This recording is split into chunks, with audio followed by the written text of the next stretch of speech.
पत्नी कितनी प्यारी हो उसे राज बताना ना चाहिए।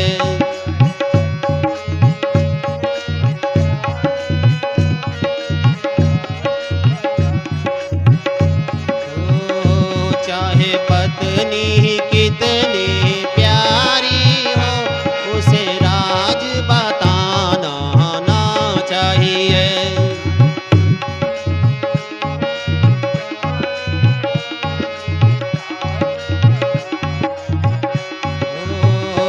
जिस भजन में राम का नाम ना हो उस भजन को गाना ना चाहिए।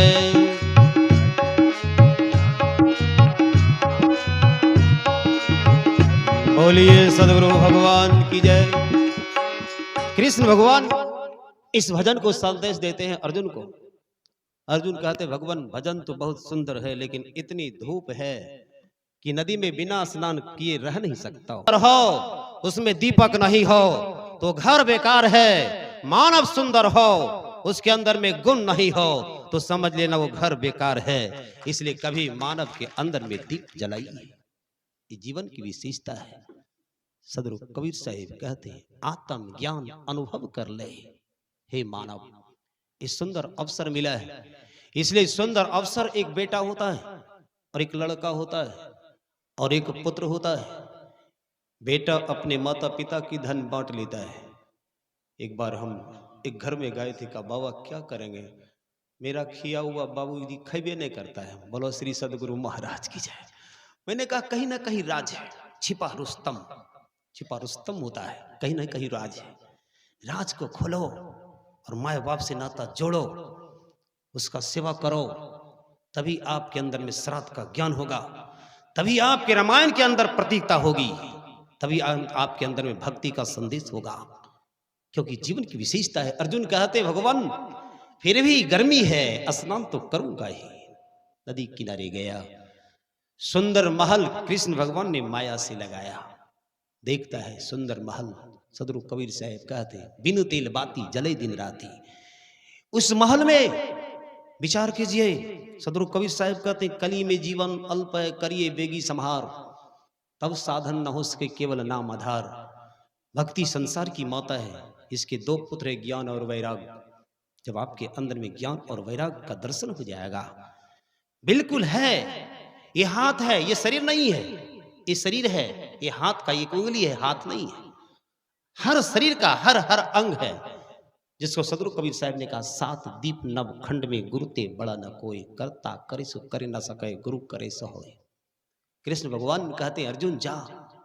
नदी किनारे गए, सुंदर महल देखा, सदगुरु कबीर साहब का 7 महल का मकान दिखाया।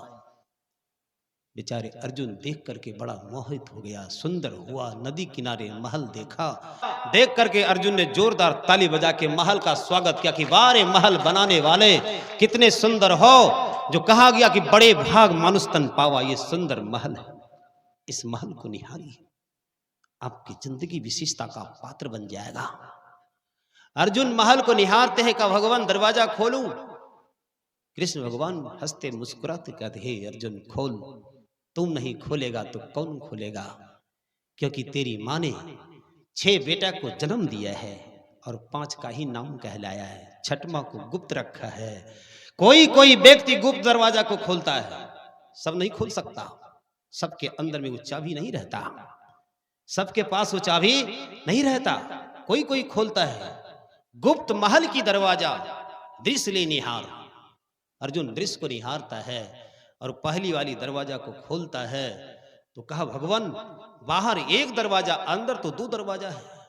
सदगुरु कबीर साहब कहते हैं भाई रे दोई जगदीश कहां से आया। हे अर्जुन निहार देख, का भगवान बाहर 1 अंदर 2, का अंदर 2 है तो एक में राम और एक में कृष्ण है। एक का नाम जिसमें राम हो उसका नाम मर्यादा है, और जिसके अंदर में कृष्ण हो। अभी सुन रहे थे साध्वी सुमित्रा देवी से, वो बतला रही कि राजा बेचारे पहले जंगल काट करके हटा दिया, महल बनाई और फिर जाने लगे तो हंसते मुस्कुराते जाने लगे। आत्म ज्ञान अनुभव करो, अनुभव कीजिए। अर्जुन अनुभव करता है, का भगवान दाएं खोलूं कि बाएं खोलूं, का दाएं खोल। दाएं ओर की जैसे दरवाजा खोलता है तो ऊपर में एक घड़ा टंगी हुई थी, याद रख लेना। अर्जुन कहते हैं कृष्ण भगवान, हे अर्जुन संभल करके दरवाजा खोलना, क्योंकि वो दरवाजा साधारण नहीं है और वो महल साधारण नहीं है। कहा भगवान मैं तो देख रहा हूं ऊपर में एक घड़ा टंगी हुई थी, नीचे देख। जैसे देखता है तो नीचे 7 घड़ा पड़ा हुआ था। एक घड़ा की पानी 7 घड़ा में चली रहा था। सही बात बिलासी बाबा, एक घड़ा का पानी 7 घड़ा में चली जा रही थी।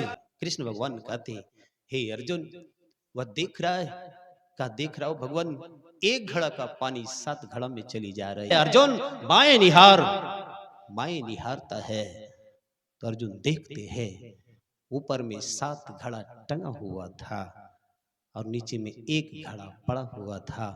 7 घड़ा से इतनी जोर वर्षा हो रही थी, लेकिन ये घड़ा में नहीं जा रहा था।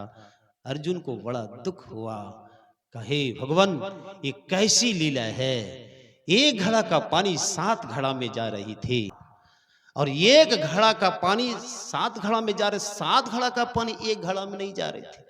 कहे अर्जुन यही कलयुग की करिश्मा होगी, एक माता पिता 7 बेटा बेटी का घड़ा भर देगा, लेकिन 7 बेटा बेटी कह दो एक माँ बाप का घड़ा भर देगा, ये नामुमकिन हो जाएगा।